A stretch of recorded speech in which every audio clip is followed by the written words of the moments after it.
So Charlie?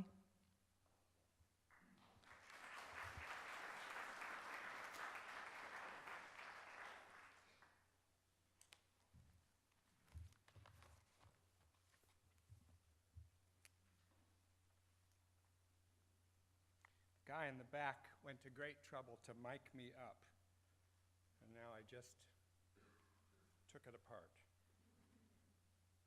Thank you, Perry, and thank you, Mary.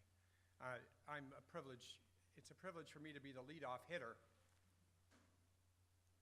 Now I got to remember to turn it on. To be the leadoff hitter at this. I have to say, 24 hours ago, I thought, this is crazy that we're going to do this. My kids said, Dad, you're not going to go to Boston, are you? And my wife said, you're going to Boston? And, so I held back, Mary, though I didn't send you one email. I just plagued Perry. And then figured out, let's go with it. Let's go with it. Let's go with it. Must have been how you thought. So it's brilliant that we're having it, even with probably a smaller number than would have been. But it's the first one, and we got it started. And I get to start, so I want to tell you just a couple minutes about myself, because really the main point of having me on the agenda first is that I'm one of 4 people that's going to interview a person with borderline personality disorder to demonstrate a model of treatment so that you all get to see that and think about that. So I don't want to do anything much more than that. But just a brief intro. Yes, I was basically, when I went to New York Hospital in White Plains, New York in 1982 to direct the long-term psychotherapy inpatient program for Otto Kernberg. And I had been in psychoanalytic training in New Haven. And so that was my model, and I did that for several years at New York Hospital. And then actually Marsha Linehan's first publication was 1986 in the Bulletin of the Menninger Clinic. Not a research publication, but just a little announcement. It was very interesting in a psychoanalytic journal. And I got interested. I heard from Alan Francis a little more about it. I went out to Seattle. I watched Marsha. I talked to Marsha. Those days, nobody knew Marsha, so I could have all of her time. She just thought it was so great that a doctor from Cornell on the East Coast was interested in her little treatment.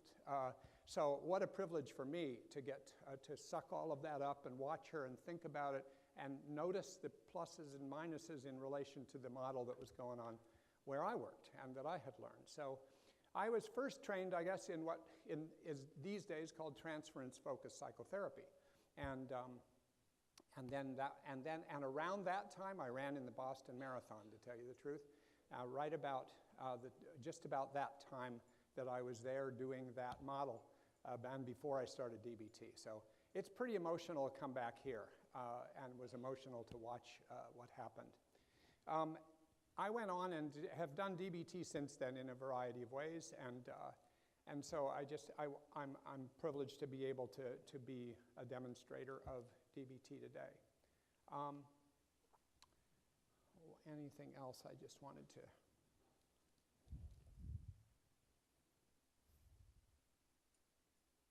Okay, so to introduce what I'm planning on doing is I want you to understand that I'm making the assumption that most of you are familiar with DBT.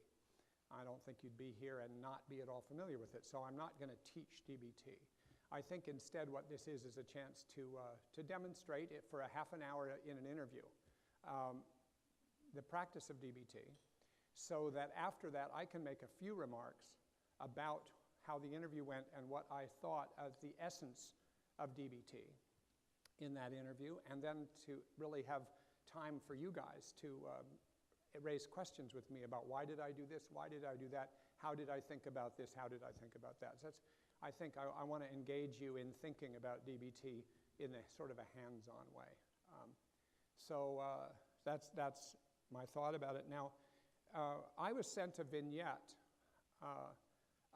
about the patient in advance. All 4 of us who are doing this throughout the conference were sent a vignette. So I know a little bit of history that you don't know. And in order to think about how to engage you in a DBT learning experience, I realized I don't want to just do the initial consultation as if I've never met the patient I'm evaluating, because that would not be as distinctive to DBT. It would have distinctive elements. It would have the behavioral, really, emphasis. And a lot of factors. A behavioral assessment is different than a psychoanalytic assessment or an assessment for mentalization-based therapy, et cetera. But instead, it's not as distinctive as the first session in therapy after somebody's agreed or is considering being in it. So actually, I'm going to do that. So I want to give you brief history, so you know a little about what I might know after the intake. This person's initials are KG, actually, which made me think this is Kevin Garnett from the Boston Celtics, but it isn't. This is a young woman whose name is Katie. And Katie is 24, and she comes from a family in the area where she has twin sisters that are 22 and a brother who's 21. She has a father who's a financial advisor and a mother who has been a stay-at-home mom. And she's, since she was a little kid, she sort of had a hyper-temperament that included taking the form of hypersexuality, which was considered somewhat inappropriate by parents of kids that she played with. She went on into adolescence, and when she was about 14, she started cutting herself, and also the beginning of an eating disorder. And during high school, she had a soulmate boyfriend, and when they broke up, she made her first suicide attempt through cutting, and she was hospitalized at that point. And by cutting her wrists the way she did, it ended her career, her very promising career, her passionate career as a gymnast.